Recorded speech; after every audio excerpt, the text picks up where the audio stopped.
오늘은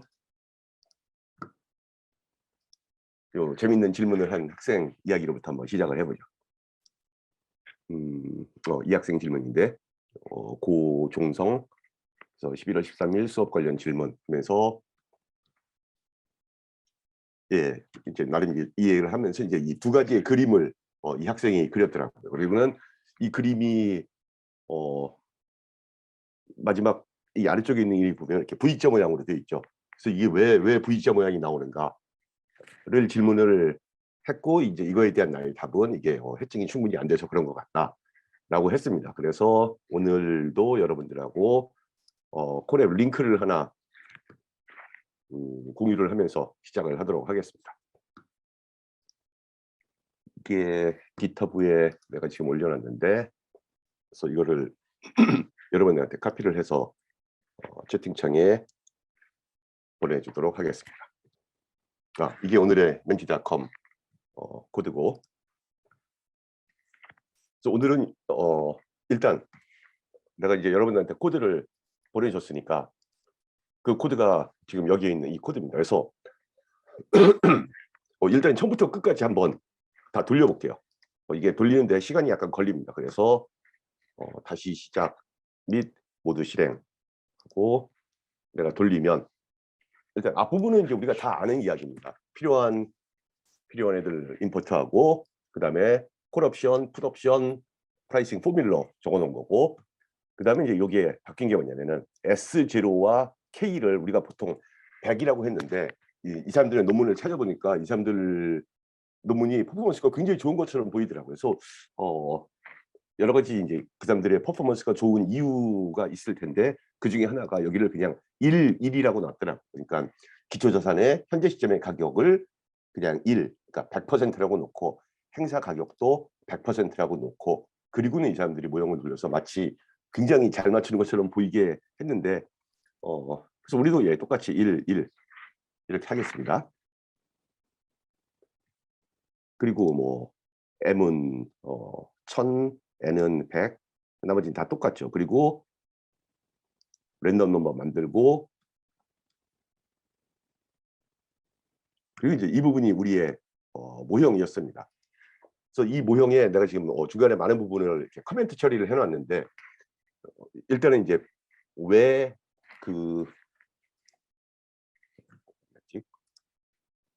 이 고종성 학생처럼 왜 이렇게 나오나를 보여주기 위해서 모형 있고 그 다음에 얘를 뭐 그림으로 그렸고 그리고는 X하고 Y 정해주고 그리고 지금 이게 100번을 돌리는 겁니다. 그래서 100번을 돌리고 나면 여러분들한테 이제 오늘 처음 보여주는 여기 보면 밸리데이션 스플릿이라고 해서 우리가 데이터셋이 있을 때 데이터셋을 하나는 트레이닝 셋 또 하나는 뭐 테스트 셋 이렇게 나눈다라고 이야기했는데 그거를 이제 나누는 쉬운 방법 중에 하나가 그냥 여기다 지정을 해주는 겁니다. 그래서 그냥 80%만 사용을 하고 그다음에 나머지 20%를 가지고 밸리데이션을 해봐라. 그리고 그럼 이제 로스가 두 가지로 보입니다. 그래서 여기 지금 보면은 5.84에 그러니까 10의 마이너스 4승 이래가지고 굉장히 뭔가 지금 잘 맞추는 것처럼 느껴져요. 숫자로만 보면은.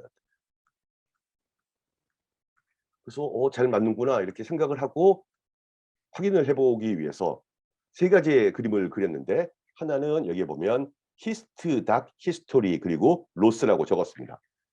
이거는 피팅을 한 결과를 내가 여기서 피팅을 한 결과를 히스트라고 하는 변수에다가 저장을 시켰기 때문에 이 히스트라고 하는 변수에 히스토리의 여러 가지 값들이 기록이 되어 있어요.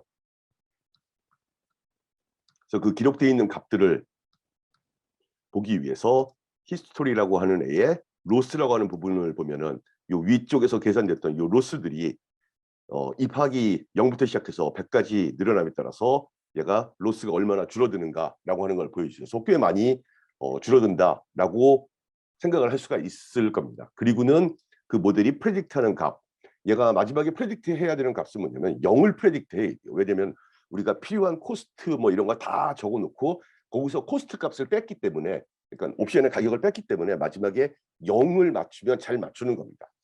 그래서 얼핏 보면 영을 맞추는구나 이렇게 볼 수도 있는데 이 마지막 그림이 이 학생이 고종성 학생이 지금 생각을 해낸 그림인데 제일 마지막 만기 시점에서의 우리가 만든 1000개의 시나리오의 실제 값과 그다음에 프레딕트한 값을 찍어보자. 근데 마치 여기에 보면은 지금 V자 모양으로 나타나서 이게 마치 어떤 옵션의 페이오프가 지금 섞여서 나타나는 게 아닌가 이렇게 생각이 돼서 이 학생이 나한테 질문을 한 겁니다. 그래서 그거에 대해서 이제 답이 서로 왔다 갔다 하고 나온 결과 답은 뭐냐면은 이게 지금 제대로 못 맞춰서 이런 거예요. 여기 이렇게 V자 모양이 나온다는 거는 얘가 그러니까 잘 맞추면은 0 여기 지금 0이었지? 그러니까 여기쯤이 0이죠. 0을 부분으로 해서 그냥 0보다 조금 더 좋다, 뭐 나쁘다, 뭐 이런 식으로 해서 기초자산의 가격이 얼마이든지 0을 중심으로 해서 얘가 이렇게 분포가 돼 있어야 되는데 지금 여기에서는 행사 가격이 1인 경우 지금 우리가 행사 가격을 1이라고 했으니까 1인 경우에는 여기에 마이너스 값이라고 거기서 멀어지면 오히려 플러스 값이 나오게 되는 그러므로 얘는 못 맞췄다예요. 그럼 이거를 이제 어떻게 맞추게 하느냐라는 거를 해보기 위해서 코드로 다시 들어가서 보면 여러분들이 이제 이 코드가 되게 익숙해야 됩니다. 그러니까 처음에 우리가 my input이라고 해서 empty 리스트 만들고 그다음에 여기에 기본적으로 3개의 값을 넣어줘요. 그래서 이 옵션의 가격이 얼마일 거다. 그래서 미리 계산해서 넣어주고 왜냐하면 이 마지막 옵션의 가격을 제일 뒤에서 빼버리기 때문에 그다음에 하나는 해치 코스트. 그래서 처음에 0으로부터 시작하는 숫자였어요. 0으로부터 시작해서 그다음에 비용이 발생하면은 그걸 얼마 하면서 계속해서 더해줄 값이고 그다음에 여기 있는 프라이스는 첫 번째 프라이스는 우리가 S0를 1이라고 잡았기 때문에 1이고 그다음은 그러니까 모든 시나리오에서 다 1에서 시작해서 그다음에 동전의 앞면이 나오냐 뒷면이 나오냐에 따라서 얘가 올라가기도 하고 내려가기도 하고 해서 우리가 시나리오를 다 만들어왔죠. 아무튼 그래서 첫 번째 있는 값이 프라이스입니다. 그래서 그 3개를 다 합한 애를 가지고 우리가 my input이다라고 일단 정하고 그 다음에 J를 1번부터 0번부터 시작해서 n-1번까지 쭉 돌릴 거예요. 그 돌리면서 지금 요 첫 번째 여기 어느 부분은 커멘트화되어 있고 어느 부분은 언커멘트되어 있는 이 부분이 기본적으로 델타를 계산하는 부분입니다. 그래서 델타를 막 계산을 하고 그리고는 새로운 기초자산의 가격을 얻은 다음에 그러니까 그게 여기죠. 처음에 델타 제로를 계산하고 S 제로는 아까 처음에 줬고 그래서 델타를 계산하고 난 후에는 새로운 기초자산의 가격을 얻고 서로 빼주고 델타에도 곱해주고 이거 전체가 코스트가 되는 겁니다. 그게 여기에 있는 프라이스 인크리즈 그다음에 코스트 해치 코스트 그리고는 나의 S1을 그 다음번에 기록을 하고 기억하고 있기 위해서 프라이스라고 하는 데다가 넣어주고 그래서 이거를 계속 반복하고 난 다음에 제일 마지막 순간에 우리가 이 옵션의 페이오프 명시적으로 적어주고 그 다음에 앞쪽에서 구했던 큐뮬레이티브 코스트 그러니까 앞쪽에서 구했던 해치 코스트하고 지금 페이오프하고 서로 뭐 여기서 더해주고 그 다음에 거기에서 그러면 이제 큐뮬레이티브 코스트가 되고 거기에서 옵션의 가격을 빼주면 해지가 제대로 잘 됐으면 해지하는 데 든 총 비용이 그 옵션의 가격이어야 하기 때문에 빼준 값이 0이 나와야 된다. 라고 하는 게 우리의 모형의 기본적인 모습입니다. 근데 왜 델타를 못 맞추냐? 왜냐면은 우리가 만든 모형이 너무 심플해요. 이 델타를 계산하는 부분이. 그러니까 왜냐면은 얘가 일단 프라이스를 받아들인 다음에 10H라고 하는 액티베이션 펑션을 통하고 그다음에 그래서 만들어진 값이 다시 그냥 댄스 1에 들어가서 델타를 구하기 때문에 얘가 생각만큼 잘 안 움직여요. 그래서 어떻게 하면 얘가 잘 움직일까라고 하는 거를 고민을 했는데 결국 내가 찾아낸 답은 이 액티베이션 펑션으로 자, 리키 언더스코어 렐루라고 하는 애를 넣겠습니다. 그래서 여기를 리키 렐루 그리고 나머지 요 가운데 있는 요 4개도 커멘트를 없애주면 여전히 여러분들이 가지고 있는 거에서 첫 번째 줄은 내가 다른 용도로 쓸 거기 때문에 얘는 그냥 지금 얘 없는 거고 프라이스가 들어오면 거기에다가 32개의 노드를 갖는 뉴럴 네트워크를 만들고 마지막 액티베이션 펑션이 리큐렐로이다. 리큐렐로가 아직 뭔지 몰라도 상관없습니다. 그냥 어떠한 종류의 트랜스포메이션 펑션이에요.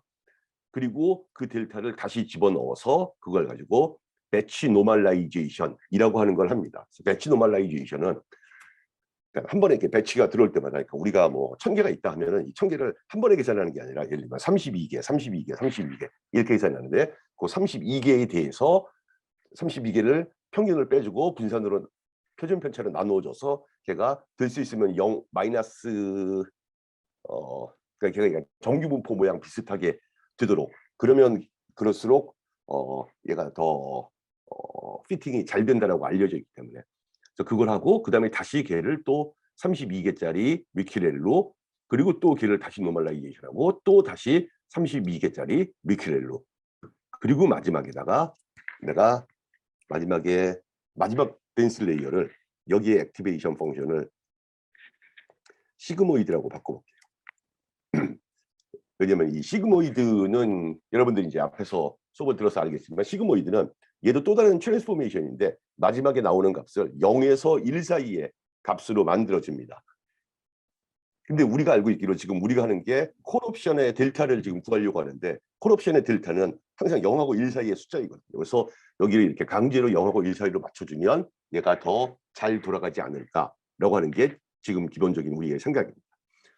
그래서 이 델타 1을, 아니 델타를 구해주는 이 부분을 좀 더 복잡한 네트워크로 바꾸고 그리고는 다시 실행을 시키는 거예요. 전부 다. 그래서 실행시키고 뭐 하고 그래서 아랫부분은 계속 Shift 엔터로 눌러서 얘도 또다시 100번이 돌아가야 되기 때문에 시간이 좀 걸릴 겁니다. 그래서 아랫부분은 지금 바뀐 건 하나도 없이 우리의 요 모델 부분에서 요 델타를 계산한 부분을 좀 더 복잡하게 만들어 준 거예요. 그리고 얘가 이제 계속 돌아갈 거여서 지금부터는 이제 여러분들의 질문을 받을 겁니다. 그러니까 여러분들도 나하고 비슷하게 이 부분을 바꿔놓고 그리고는 실행을 시킨 다음에 질문할 게 있으면 나한테 질문을 하세요. 요거 한 번에 없애는 거, 윈도우즈는 아마 컨트롤이고 맥은 커맨드일 텐데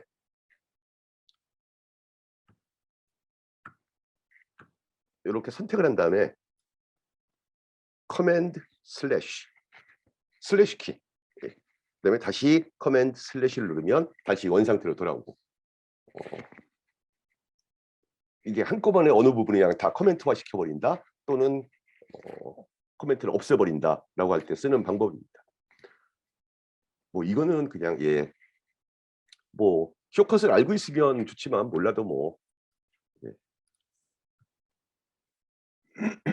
왜냐면 잘못 썼어요. 시그노이드가 아니라 시그모이드예요. M 여기가 여기에 시그모이드. 그래서 우리가 기대하는 거는 그러니까 사실 이렇게 숫자가 지금 보면은 아까는 익스포넨셜 2의 마이너스 4승인데 지금 마이너스 5승 이렇게 내려가서 훨씬 더 좋아지겠구나. 근데 사실 숫자를 보고는 이게 지금 좋아지는지 나빠지는지 사실은 판단하기가 되게 어려워요. 그래서 마지막 순간에는 사실은 그림을 그려보는 수밖에 없어요. 그래서 지금 43번, 44번 하고 돌아가고 있습니다. 질문해 보면, 그러니까 지금 이 문제는 우리가 답을 알고 있는 문제를 푸는 거예요.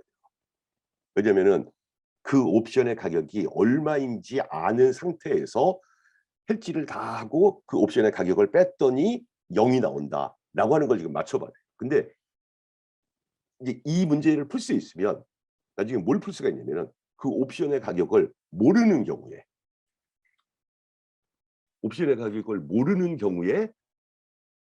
얘를 이 옵션의 가격이 얼마인지 계산해 봐라. 왜냐하면은 이렇게 생각을 하면 되죠. 이걸 해지를 지금 할 수 있느냐 없느냐를 지금 보는 거거든요. 그래서 해지를 할 수 있으면 매 순간마다 델타에 해당하는 값들이 계속 계산되어 나오는 그거를 다 알면은 이 옵션을 어떻게 해지하는지 안다라는 얘기예요. 그러면 마지막의 결과가 0으로 나오면 되는 거죠. 왜냐면은 이렇게 그러니까 주식을 몇 개를 사고 몇 개를 팔고 그거를 계속 반복하고 나면 당신이 마지막 순간에 이런 페이오프를 만들 수 있는데 그 페이오프 그런 페이오프의 현재 시점의 가격이 얼마다를 빠져서 0이 됐기 때문에 얘를 만들 수 있다라고 하는 걸 지금 보여주는 게 이거의 목적인데 이게 이제 좀 더 발전되면은 이 코스트 부분을 이 모델의 밖으로 그러니까 코스트가 아니라 페이오프 부분을 코스트 밖으로 빼내면은 그러면은 이렇게 델타 엣지를 하고 마지막 페이오프까지 생각해 보면은 얘는 얼마가 듭니다라고 하는 거를 만들어낼 수 있다는 거죠. 그래서 이게 결국은 오늘 내가 여러분들한테 내준 숙제를 생각을 해보면 그 숙제를 하는 겁니다. 예, 조금만. 예. 그래서 여기 보면은 이번에는 0을 중심으로 해서 아까보다는 더 좋은 모양의 그래프 그리고 이제 여기서 확인해 볼 게 얘가 다시 V자로 그려져 있는지 아니면 우리가 지금 기대하는 거는 기초자산의 가격이 얼마든지 상관없이 항상 0 부근에서 플러스 마이너스 어느 정도의 값을 갖기를 원하는 그게 우리가 원하는 값입니다. 따라서 얘는 해지를 할 수 있다.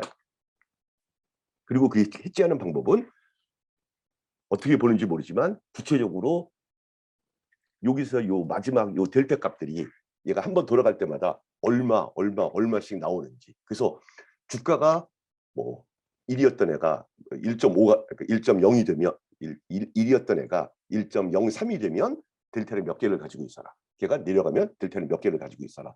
라고 하는 거를 우리한테 얘가 지금 가르쳐 주기 때문에 그리고 그렇게 하면 마지막에 드는 총 비용은 0입니다. 라고 하는 걸 지금 가르쳐 준 거기 때문에 우리가 할 이번 주에 숙제는 여기 있는 요 페이오프 부분. 얘는 지금 그냥 심플한 콜옵션이죠. 근데 우리가 뭘 했었냐면은 아이온 콘도르라고 하는 특별한 페이오프를 만드는 방법을 지난번 숙제로 냈었습니다. 기억나죠? 그래서 이렇게 어떻게 생긴 애였냐면은 기본적으로 이렇게 생긴 페이오프를 만들어내는 거죠. 자, 그래서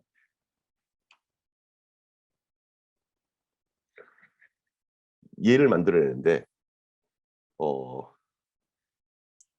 서로 다른 세 가지의 방법이 있어요. 그리고 그게 우리 공지사항에 이미 올라가 있습니다. 공지사항에 가서 다시 확인을 해보면 숙제 복습, 예, 4-2 숙제 복습 하면 코드가 하나 쉐어가 되어 있는데 이 코드에 보면 서로 다른 세 가지의 방법으로 이러한 페이오프를 만들어내요. 그래서 하나는 이게 모두 다 4개의 옵션이 필요한데 전부 다 콜만 쓰는 방법이 있었고 전부 다 풋만 쓰는 방법이 있었고 그 다음에 콜과 풋을 섞어서 쓰는 방법이 있었어요. 그래서 여러분들이 해야 할 거는 이 세 가지 종류를 다 하는 겁니다. 그리고는 어떤 애를 쓰느냐에 따라서 얘네들이 각각 이 페이오프를 만드는 데 드는 비용이 달라요. 그래서 내가 값으로 우리 똑같은 값을 갖게 하기 위해서 K의 값들을 지정을 해줄 겁니다. 그래서 S는 1 그리고 K가 4개가 필요한데 K1은 0.9 K2는 0.95 K3는 1.05 K4는 1.1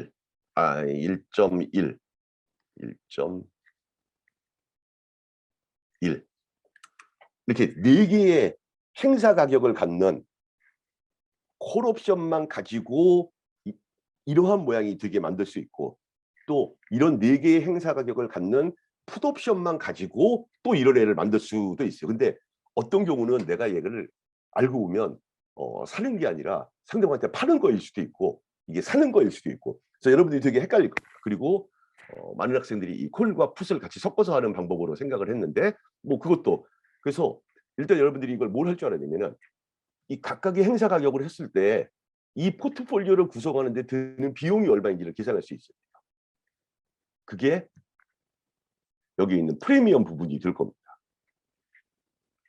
그래서 그걸 잘 계산할 줄 알아야 되고, 그다음에 또 어디를 바꿀 수 있어야 되냐면은 이 페이오프가 지금 이건 보면 콜옵션 하나의 페이오프거든요. 근데 지금 여러분들이 하려고는 4개의 페이오프가 섞여 있는 애예요. 그래서 걔를 바꿀 수가 있어요. 그리고는 얘가 플러스인지 마이너스인지를 잘 생각해서 마지막에 여기에 있는 이 디스트리뷰션 같은 이 그림과 그다음에 여기에 0을 중심으로 움직이는 이런 그림을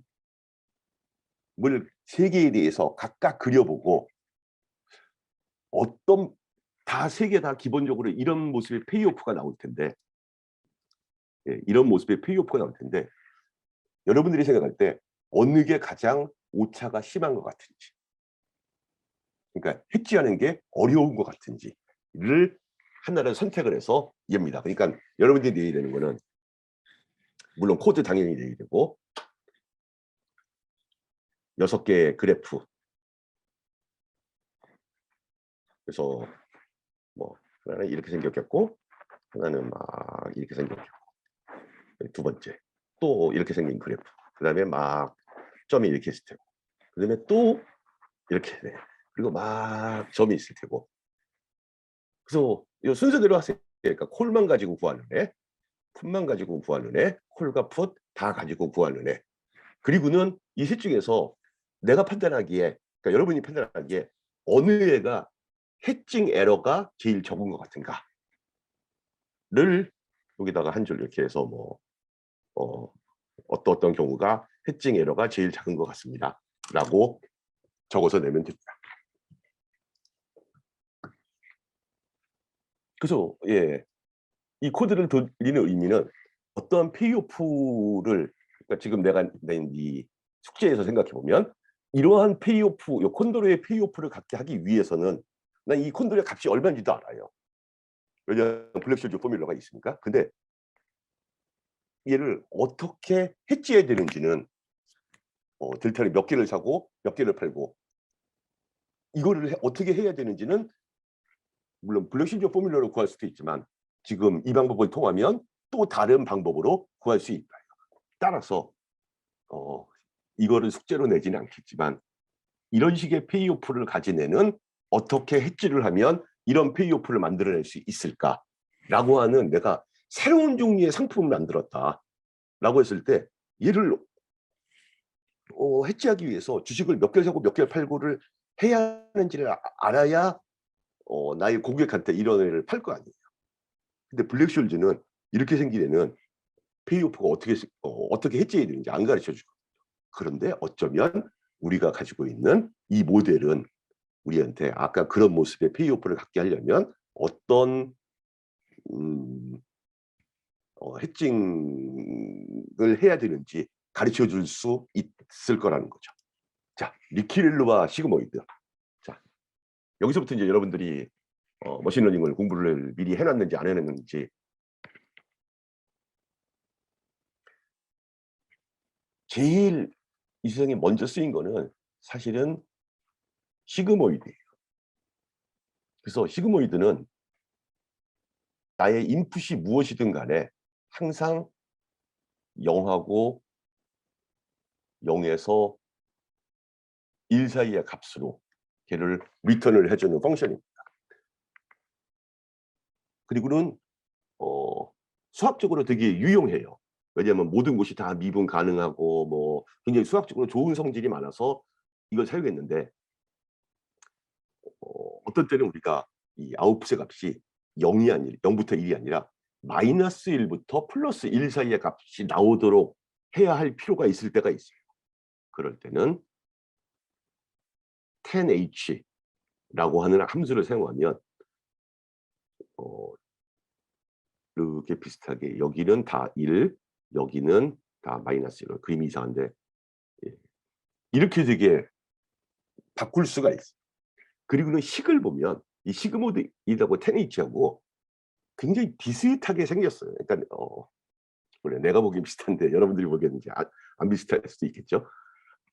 그 다음에 이제 마지막으로 이제 사람들이 생각하는 게 렐루라고 불리우는 애를 생각했는데, 이 렐루는 나의 x 값이 얼마인지 상관없이 그래서 0을 기준으로 해서 이쪽은 0, 여기에는 이렇게 기울기가 1인, 그래서 마치 옵션의 페이오프 같이 생긴 이런 애를 세 개의 액티베이션 펑션이라고 해서 가장 많이 써요. 그리고 내가 이제 하나 이야기하는 리키 렐루는, 그러니까 이게 아직 이 머신러닝이라고 하는 게 이렇게 엄청나게 발전된 학문이 아니어서 어떤 경우에 어떤 걸 써야 되냐는 답이 뭐냐면은 잘 되는 게 그냥 좋은 거다 일 뿐입니다. 그래서 이 리큐렐루를 이제 이 렐루라는 걸 보고 어떤 다른 학자가 이제 생각을 해낸 거거든요. 여기에서 이렇게 x가 어떤 값을 할 때 그거만큼 이렇게 영향, 상대방 다음 노드한테 영향을 주는 건 좋은데 여기서 얼마 이하라고 이 영향을 하나도 안 주는 게 아니라 조금만 좀 덜 주면 되지 않을까. 적게씩.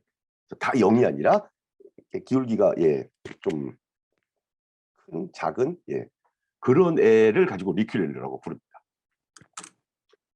자, 왜 시그모이드와 리큐렐루로 바꿨냐? 답은 다른 사람들이 엄청 많이 해봤어요. 그리고는 그렇게 하는 경우가 가장 오차가 작은 것 같아요. 그래서 나도, 그러니까 여러분들이 이제 실험해 볼 만한 건 뭐냐면 이게 꼭 진짜 리큐렐루를 여기다 쓸 때 제일 잘 되나? 아니면 여기다가 뭐 10H를 쓰면 어떠나? 하면서 여러분들이 바꿔 가면서 해 볼 수 있어요. 그리고 여기에 꼭 왜 여기가 32여야 되나? 여기 뭐 100이면 안 되나? 그래서 그런 걸 가지고 사람들이 막 퍼포먼스를 맞아, 뭐랄까, 그 파인 튜닝 한다라고 이야기를 하죠. 그러니까 기본적으로 내가 차를 샀을 때 차가 기본적으로 움직이는 건 어쩔 수 없는데, 어떤 때는 내가 운전대를 뭐 조금 나한테 앞쪽으로 오게 한다든지 나한테도 뒤쪽으로 가게 한다든지 어떻게 하는 게 가장 내 스포츠카가 가장 빨리 달리나, 이런 거를 하는 과정이 이제 여기에 있는 과정들입니다. 그래서 여러분들이 머신러닝을 배운다라고 하는 거는 사실 요 파인 튜닝을 하는 거 배우는 건 아니거든요. 그러니까 이렇게, 이게 원래는 여러분들 다 그 CNN, RNN 들어서 알겠지만 사실은 이미지 레코그니션에서 이걸 보고 이게 강아지인가? 이게 고양이인가? 이런 거 판별하는 문제로 시작을 했는데, 그거를 이런 파이낸스 문제에 적용하면 어떨까라고 생각하는 사람들이 생겼다라는 거죠. 이게 이제 머신러닝을 배우는 의미. 여기를 다시 잘 보세요. 그래서 누구를 넣고 누가 나오는가, 누구를 넣고 누가 나오는가. 제일 처음 뭐냐면은 내가, 그러니까 생각을 해보면 프라이스를 넣어주면, 그리고 여기를 꼭 델타라고 안 해줘도 돼요. 사실은 프라이스를 넣어주면 뭔가 X라고 하는 애가 나온다. 그러면 그 X를 다시 넣어줬을 때 그게 X2가 나온다. 그리고 그 X2를 다시 넣어주면 X3가 나온다. 이런 식으로 정해줘도 되거든요. 근데 굳이 앞에 걸 기억하고 있을 필요가 없을까? 그냥 여기엔 프라이스가 델타가 되고 여기엔 델타가 되고 델타가 되고 해서 마지막까지 가면은 마지막에 델타를 넣으면 마지막에 델타가 되게 만들겠다 라고 하는 겁니다.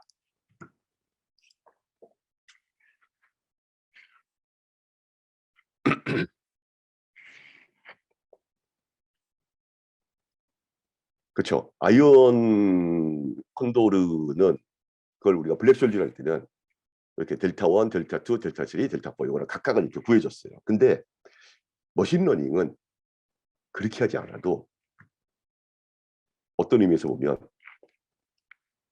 얘가 그 델타의 제너럴라이제이션, 그래서 우리가 여전히 넣어줘야 되는 거는 그냥 똑같이 그때 가격을 넣어주면 돼요. 그러면 이 네트워크가, 여기 있는 이 뉴럴 네트워크가 이거 전체를 어프락시메이션 해주길 바라는, 그러니까 델타 1을 어프락시메이션하고 델타 2를 어프락시메이션하고, 그게 각각 필요할 수도 있지만 지금 우리가 풀려고 하는 문제에서는 그것이 다 섞여 있는 그런 펑션이 있을 텐데 그 펑션을 어프락시메이트 해보겠다. 이게 우리의 할 얘기입니다. 히스토그램의 모양이 아이온 콘도르처럼 나오면 틀린 겁니다. 자, 다시 가서 이 그림의 의미를 생각을 해보면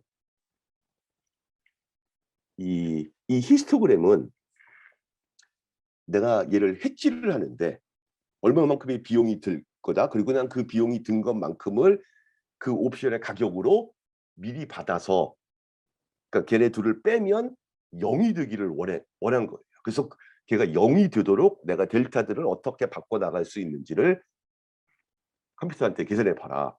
그래서 실제로 얘가 이 히스토그램의 가장 퍼펙트한 모습은 전부 다 0이, 그러면 난 얘를 다 맞춘 거죠.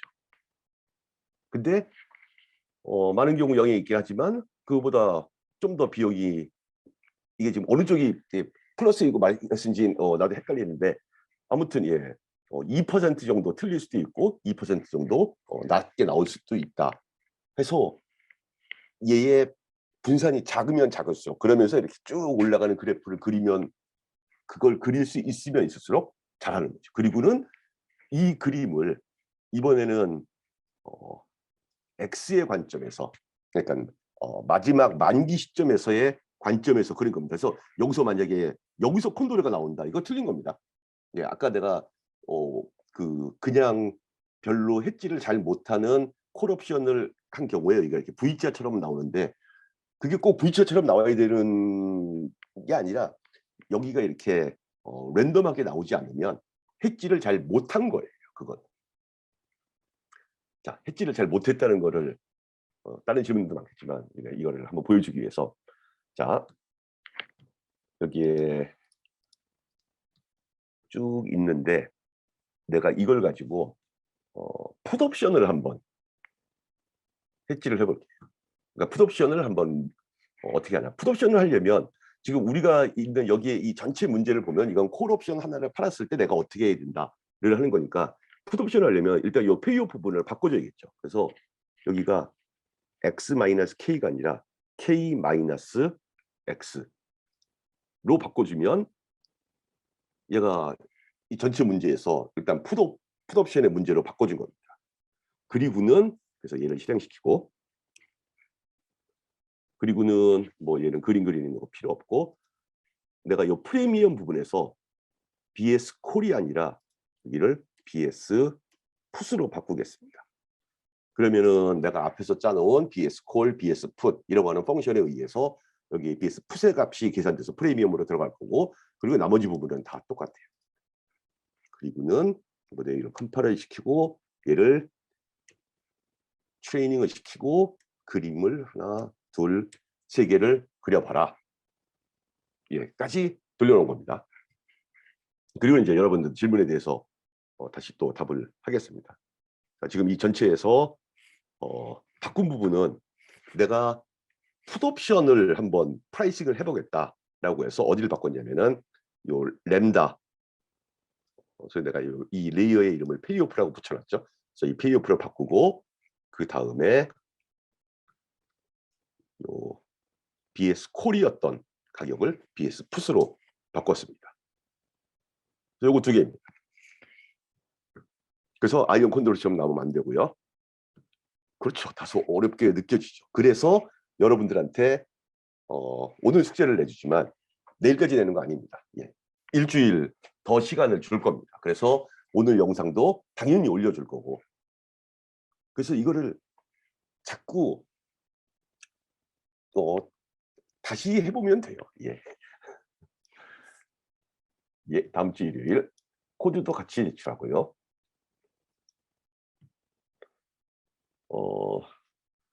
명확한 답은 나도 모릅니다. 예.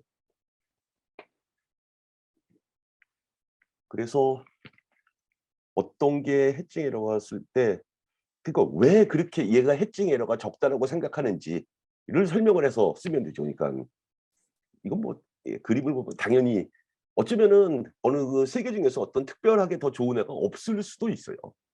그렇죠. 콘도르 페이오프를 넣었을 때 나오는 프레딕션 값의 히스토그램 하고 상점도가 맞는 표현입니다. 그러니까 콘도르의 페이오프가 나오면 그건 그냥 틀린 거고, 그러니까 이렇게 생각해. 이걸 이제 여러분들이 옵션 프라이싱을 못해도 콘도르 페이오프 아니면은 뭐 다른 페이오프에서 누가 이렇게 주면은 아 그거 제가 어떻게 해지하는지 압니다 하면서 얘를 돌리면 이 프로그램이 여러분들한테 사실은 해지하는 방법을 가르쳐 주는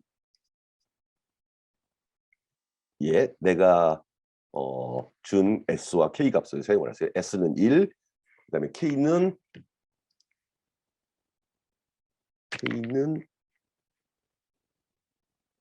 6에 있는 0.9 그러니까 90%, 95%, 105%, 110%.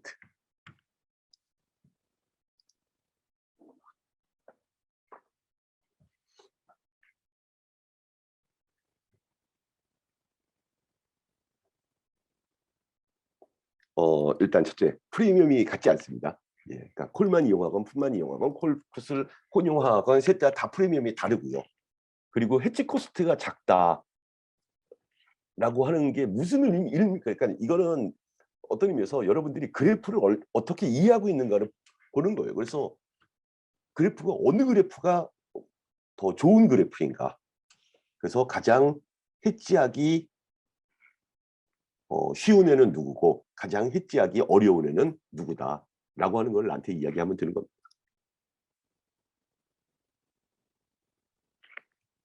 그게 이 그래프를 보는 겁니다. 이 그래프가 어떻게 생겼나.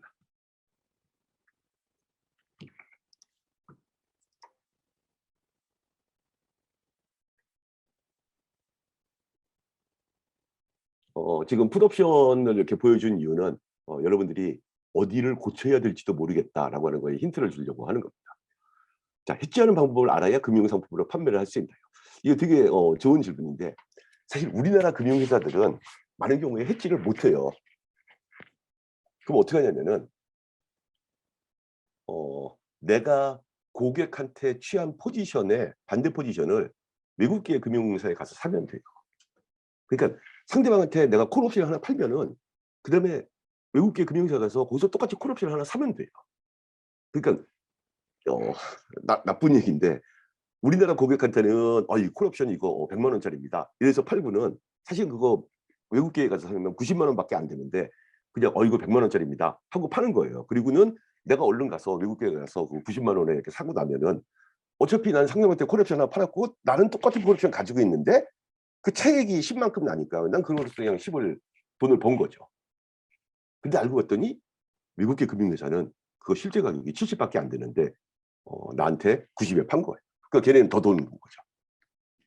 그래서 그럼 그 외국계 금융회사는 어떻게 하냐? 걔네는 해지하는 방법을 알고 있으면 그러면 상대방한테 수수료 좀 붙여서 파는 거죠. 그래서 금융상품으로 판매할 수 있나요? 해지하는 방법은 몰라도 사실은 반대쪽에 가서 반대를 하면 그냥 반대쪽 포지션을 취하면은 그러면 항상 해지가 됩니다. 그래서 그렇게 당하지 말자라고 하는 관점에서 이제 여러분들한테 이거 설명하는 겁니다.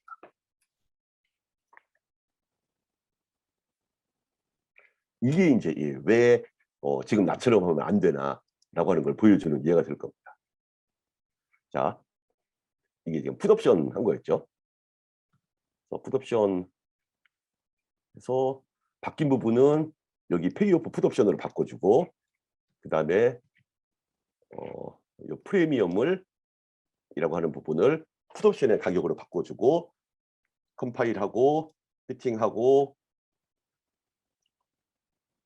히스토그램을 했더니 엄청나게 잘 맞추는 것처럼 그리고 얘를 봤더니 뭐 얘도 뭐 0에서 뭐 조금 뭐 이렇지만 그리고 여기 가서 보면 이건 망한 겁니다.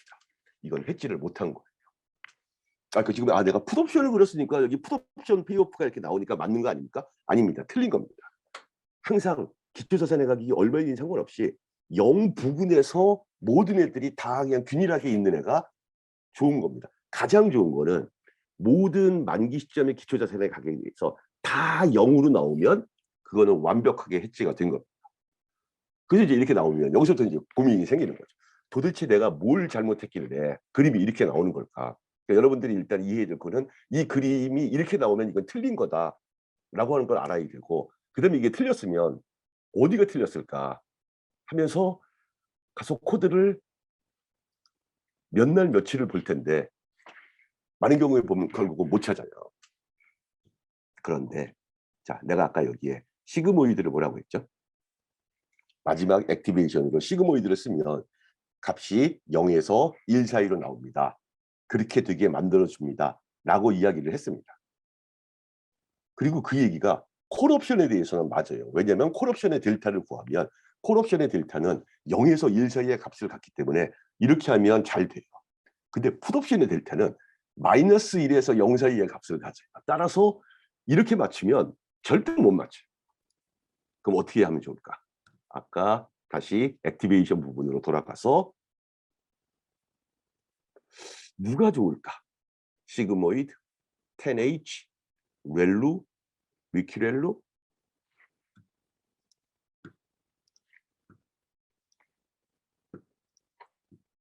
자, 하나의 방법은 아예 그냥 액티베이션 펑션을 쓰지 않는 거예요. 어떤 액티베이션 펑션을 쓰지 않는다는 거는 사실은 리니어라고 쓰는 겁니다. 그래서 앞에까지 나온 값을 그냥 받아들이겠다. 이게 하나의 방법일 수가 있고, 또 하나는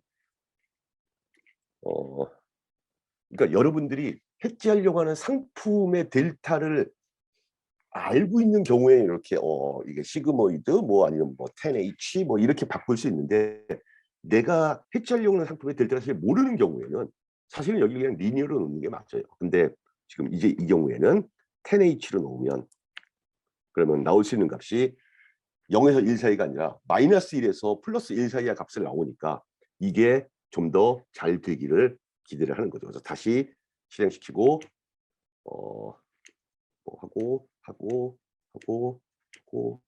해서 그림을 다시 그려보겠다라고 하는 겁니다.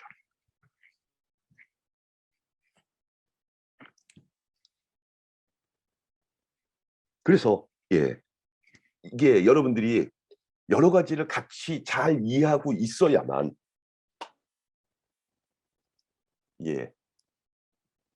얘가 make sense 하다는 거죠. 그러니까 나는 뉴럴 네트워크는 잘 알아. 그래서 그냥 무조건 뉴럴 네트워크로만 하다 보면은 어디가 망가졌는데 걔가 왜 망가졌는지를 찾아낼 수가 없어요. 근데 이거 생각을 해보면은 금융공학 입장에서는 이건 말이 안 되네.'라고 쉽게 나오거든요. 근데 여러분들이 뉴럴 네트워크 입장에서는 이게 또 어디가 또 망가진 건지 그래서 고려를 해 줘야 됩니다. 추측에는 그래프가 0을 중심으로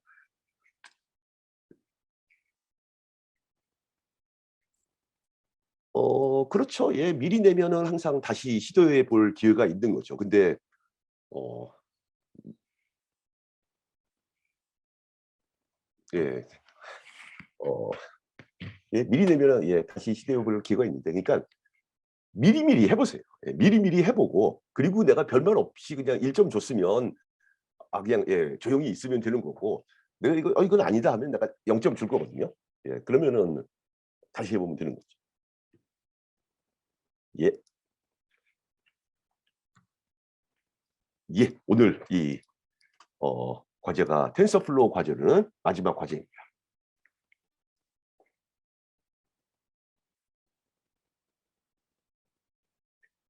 이거는 우리가 지난번 숙제에서 해 봤기 때문에 난 여러분들이 이미 페이오프를 만들 수 있을 거라고 생각을 해서 "그런 페이오프를 주는 애를 만들어 보세요."라고 한 거지, 어 이걸 못 만들면 이건 지난번 숙제를 못 한 겁니다.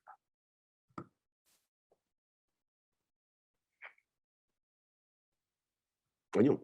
그러니까 콜옵션 4 개, 풋옵션 4 개. 콜옵션 1 개, 풋옵션 1 개가 아니라 콜옵션이 서로 행사 가격이 다른 콜옵션 4 개를 써도 되고, 서로 행사 가격이 다른 풋옵션 4 개를 써도 되고, 그다음에 콜 2 개, 풋 2개 이렇게 써도 되고. 그쵸. 이 액티베이션 함수를 왜 사용하는 건가요? 를 아까 이제 그 용도를 설명을 했다라고 생각을 합니다.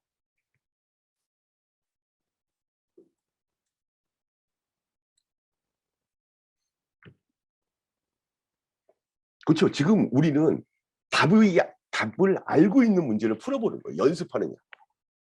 그리고는 어 나중에 여러분들이 실제로 이걸 가지고 내가 뭘 해보겠다라고 하면은 첫째, 이 기초자산의 움직임을 블랙슐즈가 가지고 있던 모형이 아닌 애를 쓰면 돼요. 그게 뭐냐면은 히스토리컬한 데이터를 쓰면 돼요. 그러니까 예를 들면 여러분들이 뭐 비트코인에 대한 뭐 이상한 페이오프를 갖는 애를 만들어 보고 싶다 하면은 여기에 있는 이 S의 값들이 과거의 히스토리컬한 비트코인의 가격이 되는. 그래서 걔가 꼭 이렇게 뭐 노말을 따르고 뭐 이러지 않고 어떤 때는 막 뛰었다가 막 떨어졌다가 그것이 우리의 이 시나리오가 되는 겁니다. 그래서 그런 시나리오 하에서 이 모형이 델타를 찾아내야 돼요. 그래서 마지막 순간에 0으로 만들 수 있으면 그 얘기는 이 델타가 그 여러 가지 히스토리컬한 비트코인 시나리오 하에서도 델타 해지를 할 수 있다라고 하는 의미가 되는 거죠. 그다음에 이제 이 프라이스를 이거 블랙슐즈 포뮬러를 알아야만 프라이스를 구할 수 있는 거 아니냐. 그런데 블랙슐즈 포뮬러를 모르는 상품이라 하더라도 과거에 히스토리컬한 상품의 가격이 있으면, 그러니까 누군가가 세상에다가 이런 상품을 팔았다고 한번 가정을 해볼게요. 만기 시의 페이오프가 콜옵션은 이렇게 생겼고 풋옵션은 이렇게 생겼는데 그게 아니라 만기 시의 페이오프가 이렇게 생긴, 그래서 여기가 원이야, 반원. 이런 상품을 누군가 팔았다라고 생각을 한번 해보죠. 그러면은 우리는 얘의 가격을 못 구합니다. 예, 못 구해요. 이론적으로. 그런데 이 가격을 실제로 이런 상품이 이 세상에 있다라고 하면 이걸 사고 팔아서 사람들이 시장 가격이라고 하는 걸 만들어내요. 그러니까 여러분들이 처음에 콜옵션과 풋옵션을 생각할 때 사람들이 블랙숄저 포뮬러를 아니까 그거에 따라서 콜옵션, 풋옵션 가격 계산해서 파는 게 아니라 그냥 사람들이 나 그거 뭐 베팅해 볼게 했더니 알았어 너 베팅해봐 하면서 시장 가격이 만들어진, 그거를 설명하려고 블랙숄저 포뮬러가 필요했던 거죠. 그래서 내가 어떤 이상한 페이오프를 갖는 상품이 있는데 그게 주가가 어떻게 움직이는 상황하에서는 걔의 가격이 얼마였고 어떻게 움직이는 상황에서는 걔의 가격이 얼마였다라고 하는 게 여기에 들어가는 프리미엄의 가격이 되는 거예요. 그래서 더 이상 블랙숄즈가 없어도, 적어도 지금 우리가 하고 있는 이 문제에서는 블랙숄즈가 없어도 이게 잘 되면 그러면 우리는 걔를 해칭할 수 있는 방법을 알게 되는 게 아닌가라고 여러분들한테 설명을 하는 겁니다. 그렇죠. 여기서는 뉴럴 네트워크가 스스로 계산을 해주도록 우리가 시킨 겁니다. 그래서 이제 이 사람들의 논문을 실제로 보면은 하나는 블랙숄즈 하에서의 델타 값, 그리고 또 하나는 이 뉴럴 네트워크가 찾은 델타 값을 서로 이렇게 비교를 해놔요. 그러면서 이제 뭐 자기네가 잘 하고 있다, 뭐 이제 이런 걸 설명을 합니다. 그렇죠? 이게 더 반복돼도 됩니다. 그래서 사실 그 부분에 대해서 우리가 잠깐 쉬었다가 이 부분에 대해서 좀 더 내가 이야기를 할 겁니다. 이 델타 부분. 그렇죠. 프리미엄을 알 수 없을 것 같으니까 이 세상에 시장의 가격을 사용을 하는 거죠. 그렇죠. 이런 게 해봐야 되는 겁니다. 가격 변동이 랜덤하다고 가정하고 계산을 하였는데 이 학생 생각은 이전 시점의 가격과 완전히 인디펜던트하지 않다라고 생각합니다. 사실 우리가 만든 모형도 전 시점과 지금 현재 시점의 이 주식의 가격이 인디펜던트하지 않아요. 예. 그런데 만약에 실제로 기업에서 딥 해칭을 적용한다면 RNN 같은 시퀀셜 데이터로 처리하는 모형을 사용하나요? 일단 이거에 대한 답은 첫째 모르겠습니다요. 왜냐면은 이 우리나라에서 딥 해칭 모형을 사용하는 증권사가 있다라고 생각하지는 않습니다. 이게 JP모건에서 처음 발표가 됐고, 그리고는 그 발표된 논문 내용으로만 보면은 RNN을 사용하지 않아요. 그런데 내 생각도 학생이 생각하고 아주 동일한 생각입니다. 그래서 RNN을 넣으면 퍼포먼스가 더 좋아질 거라고 생각해요. 따라서 이게 여러분들의 프로젝트입니다. 여전히 우리는 똑같은 애를 할 거예요. 그러니까 오늘 내준 숙제를 못하면 프로젝트를 못해요. 그러니까 사실 이게 이제 확장될 수 있는 또 하나의 방법이, 우리가 여기에다가 지금 프라이스를 하나만 넣었어요. 그러니까 매 시점에 그냥 주식 가격 하나만 있다라고 한 건데 사실 이게 기초자산을 파생상품을 꼭 주식으로 해지해야 되는 건 아니에요. 파생상품을 다른 파생상품을 가지고 해지할 수도 있거든요. 그러면 그때는 여기에 들어가는 프라이스가 하나가 아니라 여러 개가 들어올 수 있습니다. 그러니까 예를 들면 이 사람들이 쓴 논문을 보면은 변동성이라고 하는 그 시그마 값이 우리는 지금 컨스턴트하다라고 하면서 문제를 풀고 있는데 사실 이 세상에 시그마는 컨스턴트하지 않거든요. 그러면 그걸 어떻게 해야 되냐? 사실은 어떤 종류의 상품이 있냐면 이 세상에 변동성에 베팅을 하는 상품이 있어요. 그래서 변동성이 커지면 돈을 벌고 적어지면 돈을 뭐 잃고 뭐 이런 상품이 있어서 그 상품의 가격을 여기 프라이스에다가 넣으면 돼요. 그래서 기초자산의 가격 그리고 얘는 변동성을 다루는 상품. 그러면 걔네를 몇 개씩 사는 게 마지막 순간에 나의 해지 코스트를 가장 줄이는가로 문제를 풀 수가 있거든요. 그래서 여기에 있는 지금 최필규 학생이 해준 그렇죠. 델타 해칭을 한다면 여러 개의 상품을 섞어서 하는 것도 맞는 이야기인데 지금 이제 이야기가 너무 커지는 것 같아서 일단은 우리의 문제로 줄이기 위해서 여러분들의 프로젝트는 지금 우리가 사용하고 있는 이 모형에다가 RNN을 넣는 겁니다. 그러기 위해서 뭘 할 거냐면은 여러분들이 일단 여기에서 이 델타를 계산한다라고 하는 부분이 무슨 부분인지 이제 충분히는 아니지만 많이 이해를 했을 거라고 생각을 합니다. 그래서 이 부분을 내가 밖에다가 만들어 볼게요. 그래서 여기다가 코드를 하나 넣으면서 예를 들면 마이 델타 모델 그래서 TF 케라스 그래서 여러분들이 처음 배웠던 게 시퀀셜 모형이죠. 그래서 시퀀셜 모형을 우리가 제대로 안 했었는데 이게 다 알고 있을 거라고 생각합니다. 시퀀셜 이렇게 쓰는 게 더 오래 걸리네. 아무튼 TF 케라스 레이어스 이번에는 배치 노멀라이제이션 그리고는 가져오고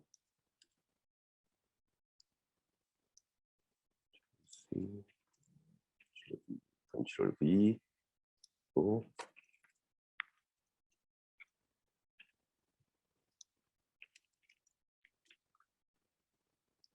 자, 그러면 이제 결국 이게 시퀀셜 모형을 만든 거거든요. 그래서 첫 번째 레이어는 32개 리키 렐루를 액티베이션으로 갖는 그리고는 시퀀셜 모형의 첫 번째는 뭐라고 넣어줘야 되냐면은 인풋 쉐입을 넣어줘야 돼요. 그래서 인풋 쉐입은 1, 만약에 내가 이런 애를 만들었다. 그러면은 여기 어떤 숫자가 하나가 들어올 거고 그걸 가지고 댄스 레이어 돌리고 배치 노멀라이제이션 또 다시 댄스 배치 노멀라이제이션 쭉 한 다음에 마지막 순간에 하나의 아웃풋을 줄 거예요. 나의 이 마이 델타 모델은.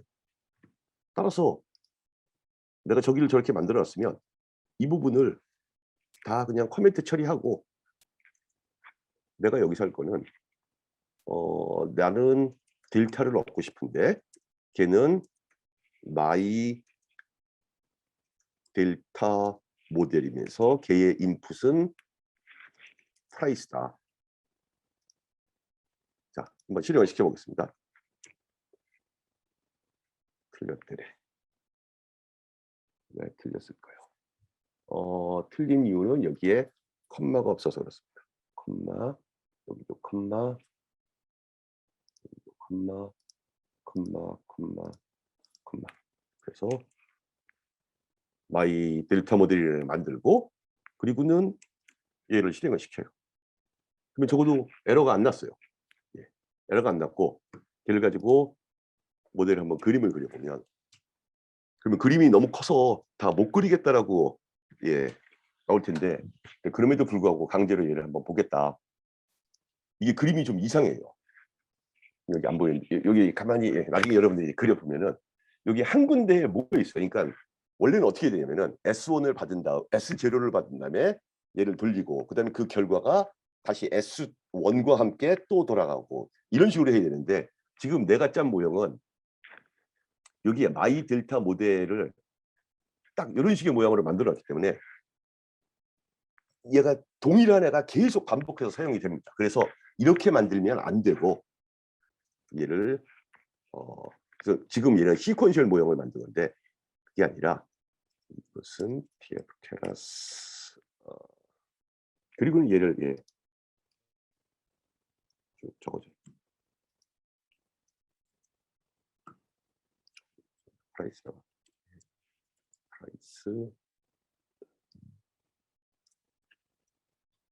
프라이스가 들어가서 얘가 되고 얘가 되고 얘가 되고 해서 이런 모형을 만든 다음에 마지막에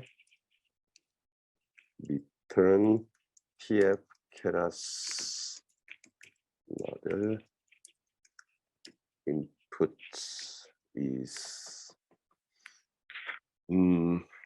price 그다음에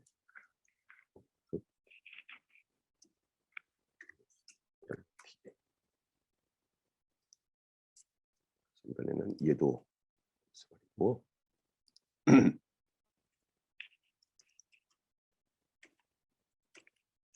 델타 is 델타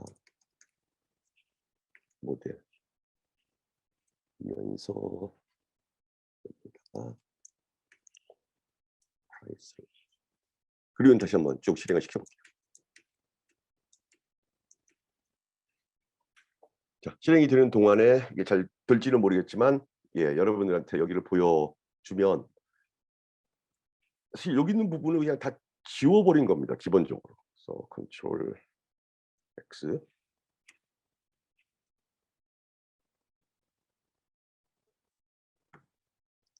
그리고 그냥 지워버리긴 싫으니까 내가 여기다가 저장을 해놓는다고 생각을 합니다. 저 이 윗부분은 필요 없고 자 내가 여기에 델타 모델이라고 하는 애를 한번 정의를 하고 그리고는 그 정의된 델타 모델을 매번 불러 쓰는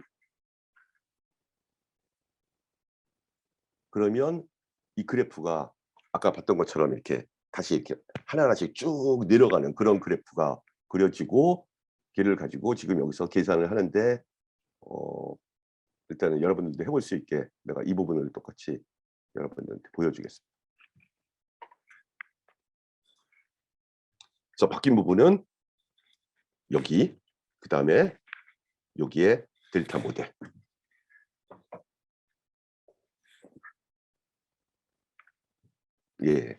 지금 하고 있는 게 기존과 무엇이 다른가요? 기존과 뭐가 다르냐면은 일단 얘를 더 심플한 모양으로 만들므로써 RNN 모형을 여러분들이 어디다가 넣을 수 있다라고 하는 거를 보여주기 위해서 똑같은 코드를 지금 이렇게 이쪽으로 옮기고 저쪽으로 옮기고 한 겁니다. 그러니까 지금 하고 있는 거는 사실은 우리가 방금 전에 방금 전이 아니라 그 시퀀스 모형이 아니라 우리가 쉬는 시간 전에 했던 거하고 똑같은 결과가 나와야 돼요. 근데 오늘 이 질의응답 게시판에 올라온 이야기 중에 보면은 어떤 학생이 똑같은 결과가 안 나와요. 근데 이 텐서플로우를 사용하는 이 많은 곳에서 사실은 랜덤 넘버를 사용하기 때문에 마지막 숫자가 여러분들하고 나오고 똑같이 나올 수는 거의 없어요. 다만 그 패턴이 비슷하게 나오면 맞는 겁니다. 우리가 했던 거에서 거의 비슷한데 여기 프라이스가 새로운 인풋이다 라고 하고 그거를 델타 모델이라고 하는 펑션으로 정의를 해주고 나는 for loop 안에서는 그냥 델타 모델이라고 하는 애를 불러서 쓴다. 그렇죠. 기본적으로는 히스토그램이 0거리 근처에 있고 스캐터 플롯이 0 중심에 랜덤하게 그려져 있으면 해칭이 잘 됐다라고 생각할 수 있는데 내가 여러분한테 코드도 보자라고 하는 거는 여러분들이 그 코드 안에 어느 부분을 어떻게 고쳐야 된다는 게 거의 정해져 있어요. 그래서 그거를 제대로 했는가 안 했는가를 보기 위해서 코드도 보자라고 하는 겁니다. 그렇죠. 프라이스셋은 내가 아직 디파인을 안 했기 때문에 학생이 그게 보이는 이유는 여기 커멘트 부분을 지워서 그렇습니다. 여기 이 프라이스셋이라고 하는 거는 아직 없어요. 우리는 항상 프라이스를 사용했지 프라이스 셋을 사용한 게 아닙니다. 어유 고맙습니다. 아닙니다. 델타 개수에 맞춰서 총 4번을 돌리는 게 아니라 n은 이미 정해져 있습니다. 우리한테 n은 100입니다. 완료가 됐으면 실제로 가서 보면 예, 여전히 잘 된 겁니다. 이거는 그러니까 지금 보면은 여기 하나 지금 예, 이상한 값이 찍혀서 근데 이런 일은 항상 예, 생기는 겁니다. 지금 1000개를 했는데 뭐 이렇게 세상에 살다 보면 이제 실패하는 경우도 있는 거죠. 그리고 나머지는 보면은 지금 0 부분에서 잘 퍼져 있습니다. 그래서 지금 내가 한 게 이제 뭐냐면은 자, 이 델타 모델이 뭔지 이걸 그냥 일단 무시를 하고 여기에 있는 애를 다시 보는 겁니다. 그러면은 뭐 마이 인풋 엠티 리스트고 그다음에 프리미엄, 해칭 코스트, 그다음에 프라이스 해서 걔네를 가지고 다시 마이 인풋이라고 했다. 그리고는 내가 원하는 건 뭐냐면은 현재 시점에 가격이 있으면 그게 델타라고 하는 값을 계산해 주기 원하는 거예요. 그래서 현재 시점에 값을 내면 걔가 델타를 주는 거예요. 그래서 그 델타만 있으면 그리고 새로운 뉴 프라이스가 있으면 우리는 여기에 있는 이 식을 통해서 하나하나씩 다 계산을 해나갈 수 있죠. 이러고 나면은 여기 있는 이 식이 그러니까 이 과정이 훨씬 더 간결하게 보여요. 그러면 이제 그 다음에 해볼 수 있는 게 아까 한 학생이 질문을 했듯이 프라이스와 다음 프라이스, 그 다음 프라이스 하면서 우리는 사실 계속해서 새로운 가격을 얻는데 그 새로 얻는 가격들이 나의 델타를 구하는데 시퀀스로서 영향을 주지 않을까, 영향을 주면 어떨까 라고 하는 거를 만들어 볼 수가 있어요. 그게 프라이스 셋의 의미입니다. 그래서 프라이스 하나만 여기다 넣고 그 다음에 델타를 구하려고 하는 게 아니라 우리가 여기에 있는 이 모형을 지금 얘는 그냥 시퀀셜 모형인데 얘를 RNN으로 바꾸면 그래서 얘를 리커런 뉴럴 네트워크를 포함한 애로 바꾸면 계속해서 새로운 주식에 대한 새로운 기초자산의 정보가 들어올 때 과거의 숫자도 이용해서 내가 새롭게 델타를 계산하면 그러면 어쩌면 전체적인 퍼포먼스가 더 좋아지지 않을까라고 추측을 해볼 수가 있는 거죠. 그래서 여러분들이 이번 주에 봤던 RNN을 이해를 해야 됩니다. 예, 그래서 이번 주에 봤던 RNN이 이해가 안 되면 그러면 프로젝트를 못 하는 거죠. 그래서 이게 여러분들의 프로젝트예요. 똑같이 아이언 콘도르 3가지의 방법으로 아이언 콘도르를 만드는데 그거를 만들 때 여기를 RNN 모형으로 만들어라.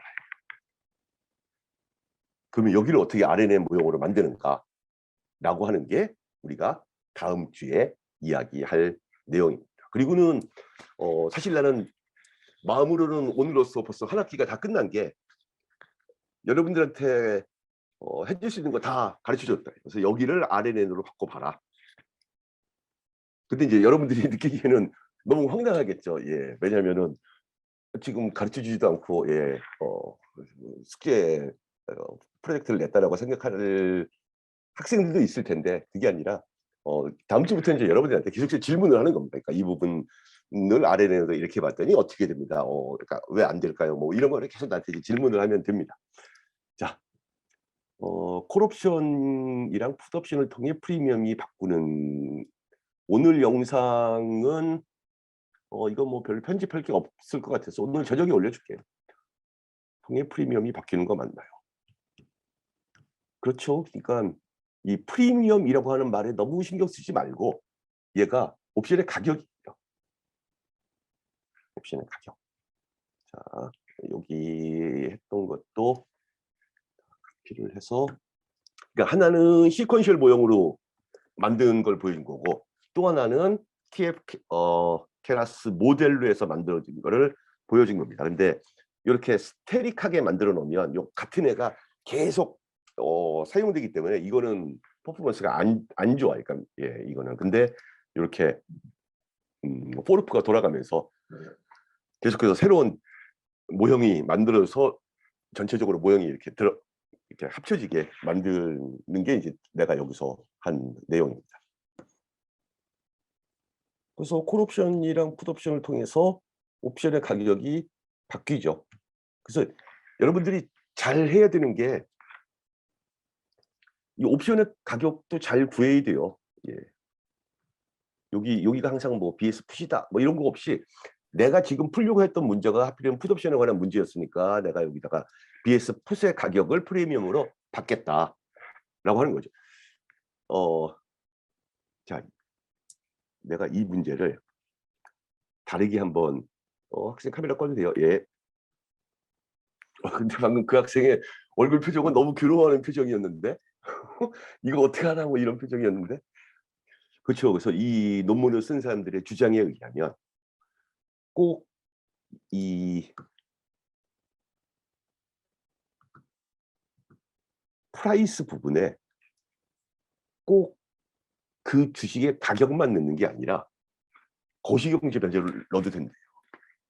그래서 결국 이 부분을 생각해 보면 뭘 하는 거냐면은 우리는 이걸 지금 굉장히 블랙쇼즈의 델타하고 비슷하게 만들려고 하기 때문에 현재 시점에 주가가 있으면 이러이러한 페이오프를 해지하기 위해서는 내가 델타를 몇 개를 사야 돼요 라고 하는 거를 지금 모형으로 만드는 거거든요.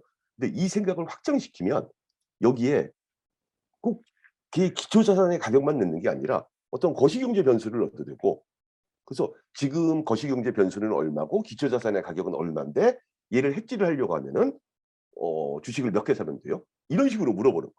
그래서 여기에 그 마켓에 대한 인포메이션이 들어가면 되는 겁니다. 다만 미래를 미리 넣을 수는 없고 현재까지 알고 있는 애들을 넣을 때마다 새롭게 델타를 계산해 봐라 네가. 근데 우리가 알고 있는 방법은 블랙쇼즈의 델타밖에 모르는데 뉴럴 네트워크는 어차피 그냥 주어진 펑션을 잘 어프락시메이션 시키는 거니까 어쩌면 거시경제 변수를 넣은 그런 델타도 계산을 했는데 그 계산이 마지막 순간에 나한테 해칭 오류를 가장 줄여준다 라고 하면은 그게 의미가 있다라는 거죠. 다시 한번 들어보세요. 예. 예, 파이널 프로젝트도 여전히 피드백 줍니다. 예.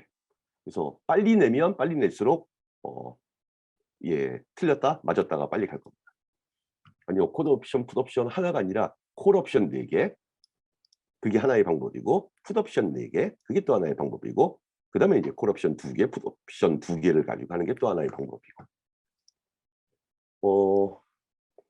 그렇죠. 요 구해진 델타를 나도 보려고 지금 노력을 하는데 당연히 볼 수 있어야죠. 근데 다만 지금 내가 짠 이 모형에서는 그냥 중간에 계산하는 과정으로만 있는데 아마 잘하면은 얘를 이렇게 기록을 시켜 놓을 수가 있을 겁니다. 그래서 아직 나도 요 중간 델타를 어떻게 보는지는 나도 이제 그 사람들 논문을 보면서 나도 막 구현해 보는 거여서 어떻게 하는지 모르겠는데 틀림없이 방법이 있을 겁니다. 그래서 그러니까 30일 동안 매 순간순간 기초자산과 뭐 변동성에 관련된 상품과 그다음에 거시경제 변수가 들어갔을 때 당신은 이 옵션을 그러니까 이 상품을 해지하기 위해서는 뭐 주식을 몇 개를 사십시오. 이때는 뭐 이걸 몇 개를 파십시오. 이런 식의 의견을 제시할 수 있는 그런 모형을 만들어 보자라고 하는 게 지금 우리가 여기서 하고 있는 일입니다. 아닙니다. 그러니까 포트폴리오를 구성한다라고 하는 게 무슨 의미인지를 한번 생각해 보기 바랍니다.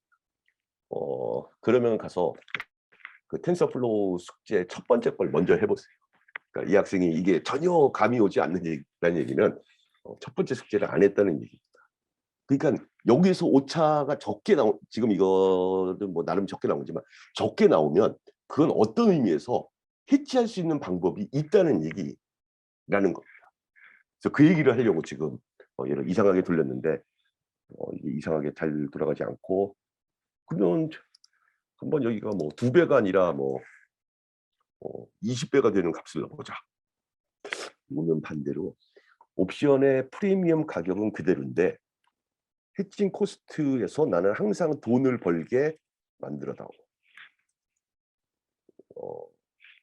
항상 돈을 벌게 해주십시오. 그러니까 나한테 항상 돈을 벌게 하는 그런 해치 방법을 가르쳐 주십시오. 그러면 얘가 못 찾아낸다라고 하는 게 내가 보여주고 싶었던 거예요. 잘 될지 모르겠는데 아무튼 자 디패칭 논문 링크는 아닙니다. 예, 그래서 얘를 어떻게 구성해야 되느냐라고 하는 거를 다시 생각해 보라고 하는 거예요. 이제 그러려면 다시 처음으로 들어가서 우리가 옵션에서 롱 포지션을 취한다, 옵션에서 숏 포지션을 취한다, 또는 뭐 아이온 콘도르의 롱 포지션이다, 숏 포지션이다 라고 하는 게 과연 뭘 의미하는 건가, 그리고 그걸 하는데 비용이 든다는 게 뭘 의미하는 건가 부터 다시 생각을 해봐요. 내가 하려고 하는 얘기는 이제 기본적으로 다 했고, 마지막 이게 잘 돌아가는지만 한번, 그러니까 어떻게 망가지는지만 한번 볼 수 있었으면 좋겠고, 그걸 위해 다른 질문을 할 게 있으면은 여전히 그 멘티닷컴에다가 질문을 하면은 내가 질문에 답을 하도록 하겠습니다. 지금 59, 60, 그래서 아직 조금 더 돌아가야 돼요. 오, 벌써 한 학기 다 끝났네, 이 학생은. 예, 고맙습니다. 예. 그렇죠. 그러니까 오늘 하는 게 이해가 안 되면 거기다가 RLL을 넣는다는 거는 더 이해가 안 되죠. 뭘 해야 되는지를 전혀 모르는 거니까. 그래서 다시 처음으로 들어가는 겁니다. 그 아이언 컨도르라고 하는 페이오프를 만들라라고 했었는데, 일단 그거를 세 가지 다른 방법으로 만들 수 있어요. 그 페이오프 자체를. 그게 우리의 텐서플로우 1 숙제였어요. 아닌가? 2였나?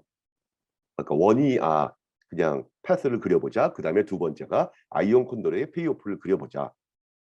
그래서 아이온 콘도르의 페이오프를 구할 수 있는 그 포트폴리오를 짤 수 있으면 걔의 가격을 당연히 계산할 수 있어요. 그리고는 그거의 가격을 계산한다는 게 무슨 의미인지를 이해를 하면 그게 얘가 가격이고 얘가 페이오프구나 라고 하는 부분만 바꿔서 넣어서 해보면 되는 거거든요. 그렇죠. 여기 약간 이렇게 아래쪽으로 내려가는 경향이 보이죠. 그러니까 자꾸 안 되는 일을 해보라고 하니까, 무조건 나한테 돈을 버는 포트폴리오를 만들어 주세요 라고 했더니 얘가 어느 정도 틀리냐면은, 아까는 여러분들이 이 숫자를 이렇게 보면은 아까는 뭐 0.05 정도씩 이렇게 틀렸거든요. 근데 이렇게 보면은 0.2에서 마이너스 0.15까지. 그래서 한 20% 정도의 오차가 발생해요. 그러니까 그런 거는 못 만들겠다가 딥패칭이 하는 이야기가 되는 겁니다. 자, 오늘도 뭐 거의 다 3시 50분 지금 뭐 다 돼가니까 여기까지로 여러분들이 텐서플로우에 대한 이해가 이제 충분히 있어야 되고, 그러니까 모르겠으면 다시 처음으로 돌아가서 내가 텐서플로우에 대해서 이야기했던 강의를 다시 보세요. 그리고 또 하나 이제 여러분들 여기에서 내가 질문에 대해서 답을 해놓은 것이 뭐냐면은, 이거 돌아가면은 그러니까 이거 해보니까 에러 나요라고 하는 거 있거든요. 왜냐하면은 텐서플로우도 계속해서 그러니까 계속해서 변해가요. 그래서 예전에 듣던 게 지금은 안 돌아갈 수도 있어요. 근데 그거는 여러분들이 내가 준 코드를 그냥 다 Shift 엔터 Shift 엔터 넣어서 그냥 강제로 돌려보려고만 하기 때문에 그런 거지, 얘가 뭘 하는 거다라고 하는 거를 찾아보면 그러면은 텐서플로우의 틀림없이 해결 방법이 있습니다. 그렇죠? 그래서 맥스를 쓰면 안 되죠. TF 맥스는 안 됩니다. 그래서 코드를 가서 가만히 생각해보면 왜 맥스가 안 될까? 근데 나는 왜 굳이 여기다 맥스를 안 쓰고 맥시멈이라고 썼을까? 이런 걸 생각을 해봐야죠. 자, 오늘도 주말인데 늦은 시간까지 여러분들이 내 강의를 들어줘서 고맙고, 숙제들 열심히 하고, 그리고 다음 주에 계속하도록 하겠습니다.